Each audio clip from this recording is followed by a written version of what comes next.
the PS4 may be Sony's biggest success story ever.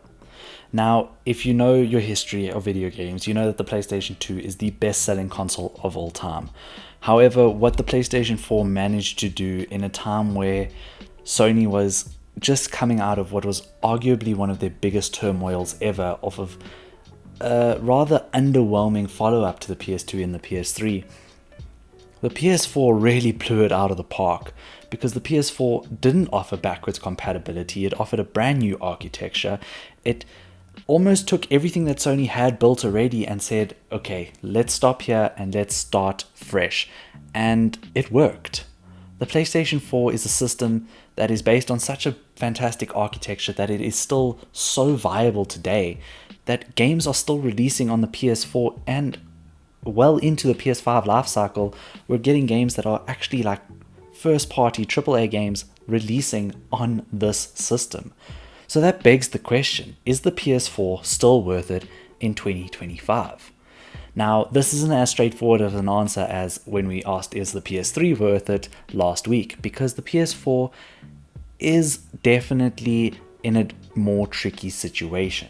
Yes, we are getting still brand new game releases, but the prices of PS5s are more or less steadying down. However, that doesn't mean that the market is quite there yet, because I still think that the PS4 actually has a better value than the PS5 in most markets, especially somewhere like South Africa, where coming off the PS4, the PS5 prices are just ridiculous, and maybe you're still playing on like a older system, or maybe you're just trying to get into gaming. So then the question becomes, should you rather buy a second-hand PS4 for about 3,000 to 4,000 Rand, or a brand new PS5, or even a second-hand PS5 for prices from 9,000 to 13,000 Rand? And that's not even including the PS5 Pro, which is about 20,000. So these are the types of questions you should be asking yourself, and the easiest way to ask those questions and answer those questions is just ask yourself what type of games you are going to be playing. Because the PS4, in all of its glory, can still play such a vast amount of games, it is actually surprising. So if you're a player that just wants to hop online with some of your friends and wants to play Fortnite, Rocket League, and some very casual online co-op or PvE, PvP player games such as Fortnite, and these type of games, the PS4 is still a very viable option. And not only for those multiplayer games, there are still some fantastic single player games. In my opinion, the PS4 probably had the best single player narrative experiences we have ever had. Maybe that's why we keep seeing them remastered for the PS5. Come on, Days Gone, really? I'm joking. I'm really excited for some of the remasters that have been coming out on PS5. But the fact is, these games are so great because of the system that they were built for.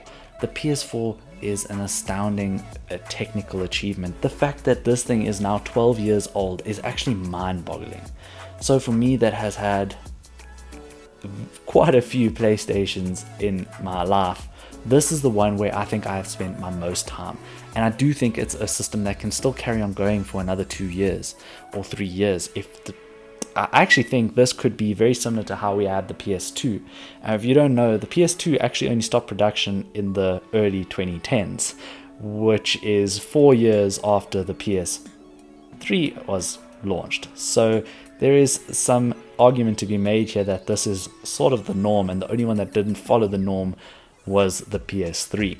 But I digress. The PS4 is still a very valid option, and like I said, the games are actually the determining factor.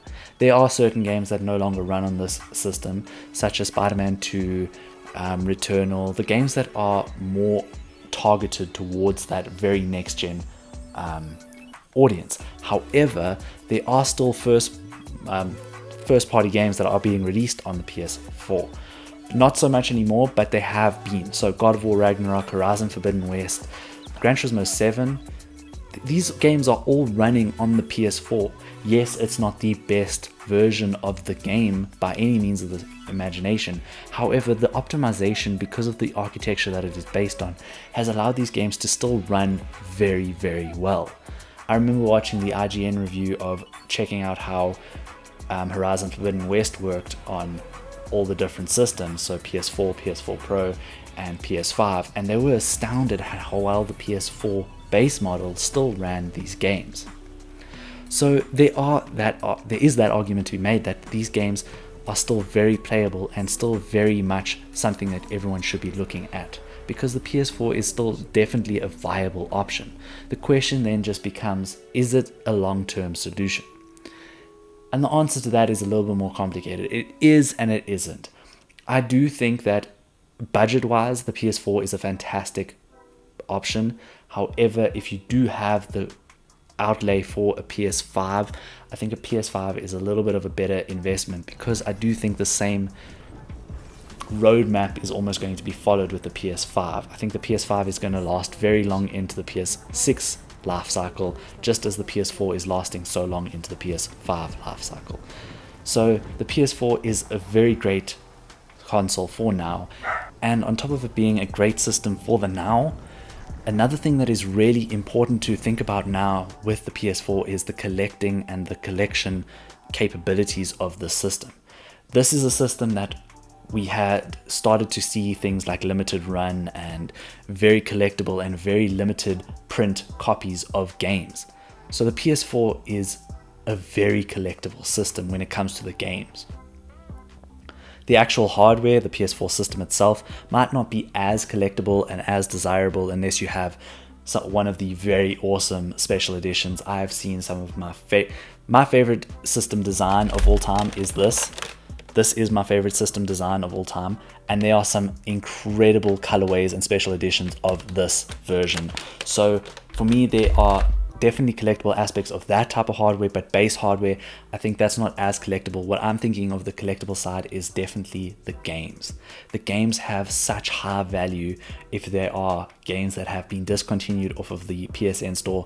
Something like Deadpool. We've spoken about Deadpool quite a lot on this channel, so you should know by now Deadpool really skyrocketed in price when Deadpool and Wolverine came out. I paid about 400 Rand for it. At the moment, it's sitting at about 1,000 to 2,000 Rand. So I have had a massive increase in value on one title. So if you go through your collection, you probably have some games that you can purchase that are going to become even more valuable within the future.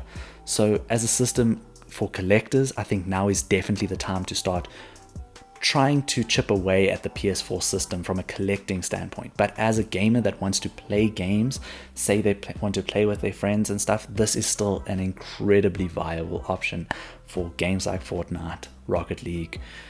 I'm not much of a Call of Duty man, so I'm not entirely sure if Call of Duty is something you can do on the PS4.